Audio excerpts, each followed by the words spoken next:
Hi everyone, we're going to begin our next section of notes. But first, I'd like to introduce you to Frankie. Frankie makes some unusual appearances in my life, especially around Halloween. One morning when I was getting ready to go to school, Frankie appeared at my kitchen table wearing my favorite scarf.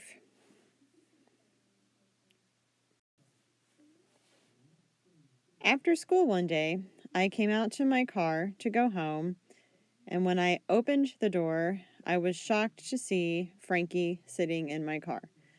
I was obviously quite disturbed and screamed rather loudly because I was not expecting Frankie to make a visit to see me all the way in Monroe County. It's 5 a.m. at the Johnson household, and I'm getting ready to go to work. I open the door to the bathroom that is just off of my kitchen, and imagine my surprise when I see Frankie waiting for me. I think this year Mrs. Johnson is going to place Frankie in places that Mr. Johnson is least expecting. Tomorrow, I think it's time for Mr. Johnson to find Frankie in the shower when he is getting ready to go to work. You were given an introduction to the different types of therapies in Unit 2, and we're going to break them down a little bit further. First, beginning with insight therapies.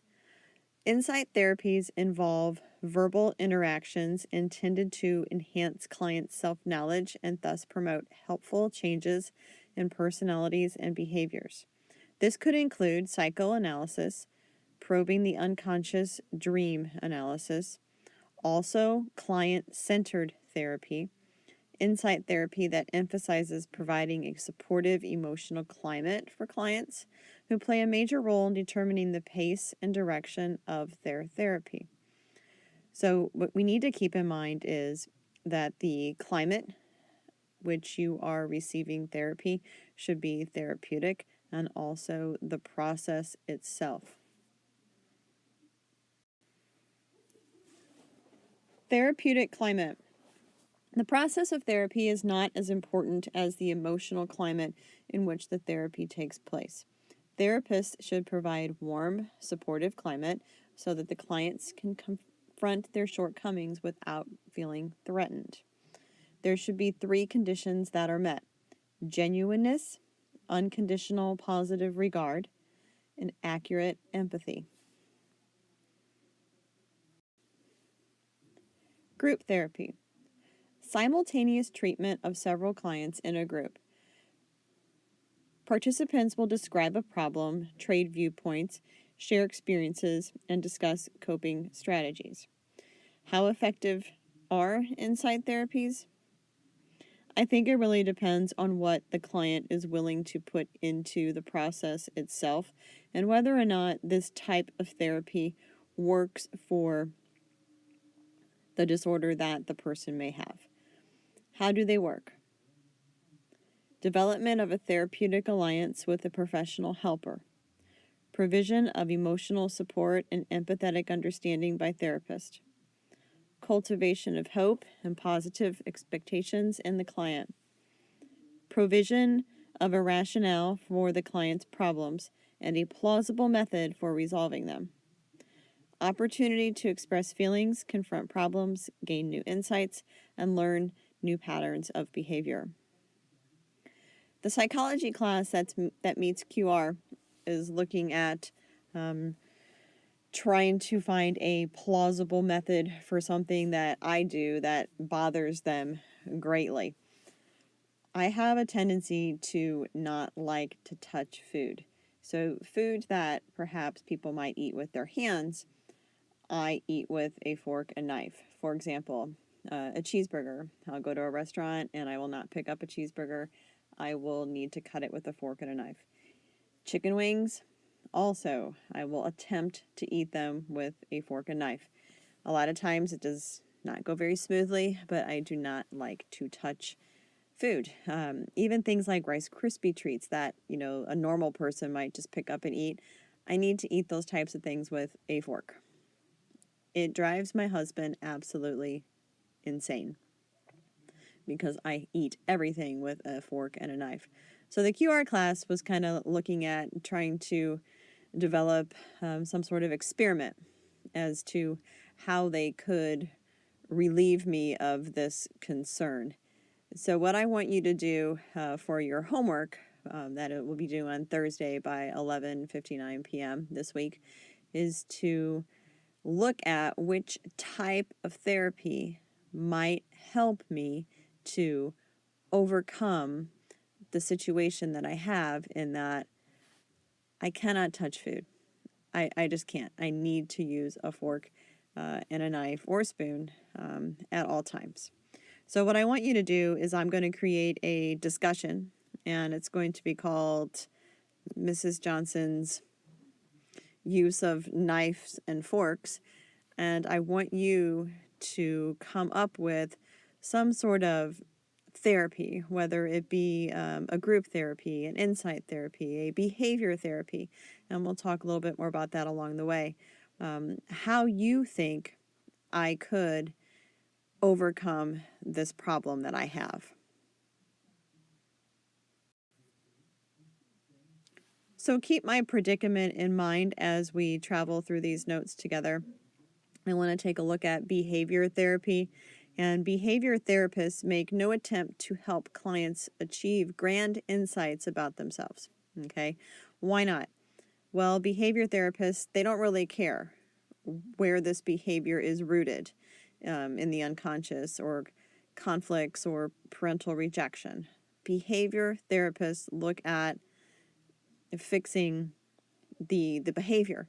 So they would look at fixing how I could overcome not wanting to touch food. They don't care why I don't touch food. They just want me to touch food. Okay? So also, this type of therapy involves the application of principles of learning and conditioning to direct efforts to change clients' maladaptive behaviors. So you may want to take another closer look at what conditioning is if you are deciding that behavior therapy might be the best route for me. Behavior therapy is based on certain assumptions. It is assumed that behavior is a product of learning.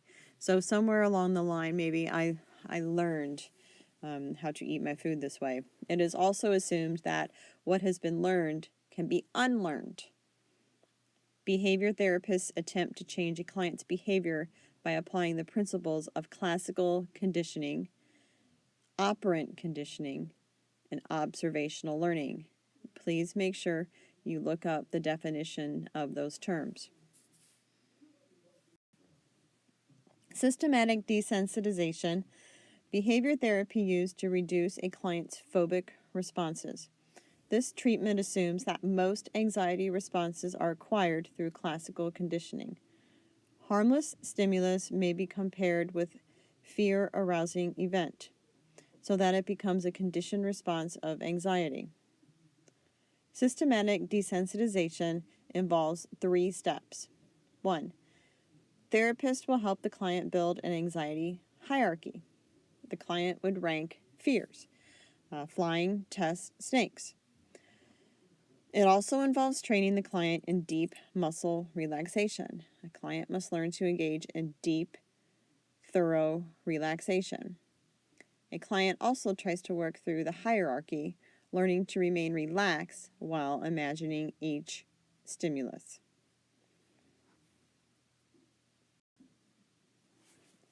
Aversion therapy and social skills.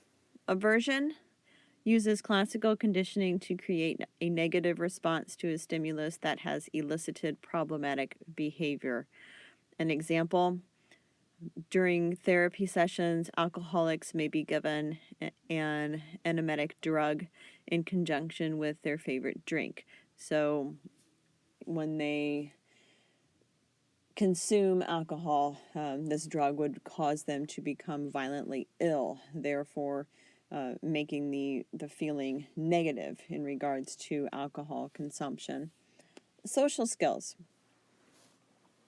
This is designed to help improve interpersonal skills that emphasize modeling, doing what we see others do, Think back when you were younger and you saw your parents do something or your teachers do something positive and you wanted to be just like them. That would be an example of modeling. Behavioral rehearsal, walking through certain behaviors that would be expected, and also shaping. Cognitive behavioral treatments. It's a combination of verbal interventions and behavior modification techniques to help clients change maladaptive patterns of thinking. Cognitive uses specific strategies to correct habitual thinking errors that underlie various types of disorders. Originally used by people who suffer from depression. Why this therapy works best for people who suffer from depression? They tend to blame their setbacks on personal inadequacies without considering circumstantial explanations. Focus selectively on negative events while ignoring the positive events. Making unduly pessimistic projections about the future. Drawing negative conclusions about their worth as a person based on insignificant events. For example, 1 low quiz grade means I am stupid.